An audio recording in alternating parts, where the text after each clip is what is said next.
Здравейте! Да поговорим за емоциите. Те са навсякъде и ни изграждат от най-ранно детство. Детските емоции са много силни, много моментни и много истински. Колкото по-рано започнем да учим децата, че те изпитват цялата палитра от емоции, точно както и другарчето до тях, тогава децата ще започнат да разпознават от какво се страхуват, какво мразят, какво е това любов, какво ги кара да са тъжни, към какво изпитват съчувствие, от какво са щастливи, радостни, какво ги кара да се вълнуват и разбира се какво ги кара да се гневат, как се гневат. Емоцията гняв е най-силната изпепеляваща негативна емоция. Всяко едно дете е хубаво да бъде научено от най-ранно детство, че то живее в един малък свят, вкъщи, след това в яслата, в детската градина, началното училище. Но там има и други като него, които изпитват същите емоции. Въпросът е как двете емоции се събират при среща на двете деца и какво се случва от това взаимодействие. Хубаво е да говорим на децата за гнева. Аз имам впечатление, че той е основната движеща сила при днешните малки деца, 5-6 годинки, първи клас.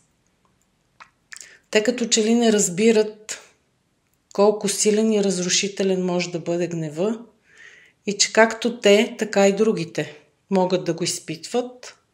Затова е хубаво да оставим детето да изкипи, ако мога да използвам този израз, и след като изкипи, да му дадем време да поговори какво го е накарало да изкипи, а за ситуацията, не за него. Защото колкото повече говорим на децата за ситуациите, в които попадат, за това как гнева се отразява на тялото, на начина им на говорене, на начина им на мислене и на провокацията, която гнева буди в тях, толкова по-бързо ще научиме децата, че всички имат право на гняв. Въпросът е колко често и как го изразяват.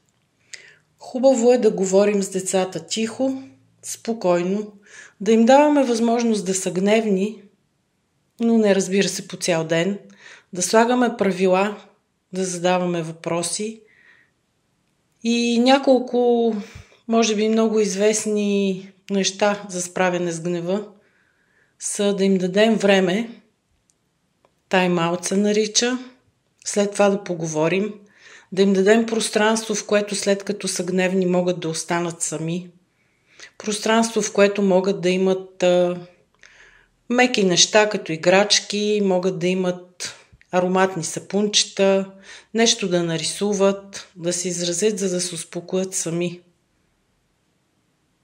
Тази емоция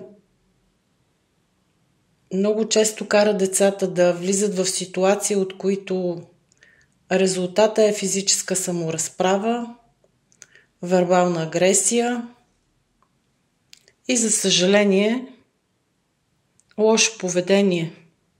Затова ми се иска в това особено време, в което растат нашите деца, все повече да говорим за тази емоция гняв. Тя е право на всеки. Въпросът е какво следва от нашия гняв, от детския гняв. И дали не е време да се научим да го контролираме, да работим върху него. Можем да поговорим с детето, че то може да контролира своите емоции, чувства, преживявания, мисли, но не може да налага на децата около него това, което мисли и чувства то, да бъде избор на останалите. Това, което то е научено да изпитва като справедливост в къщи, да изисква да изпитват и останалите деца около него. Може да използвате тези табла. Има ги в интернет пространството под различна форма или просто да ги сложите на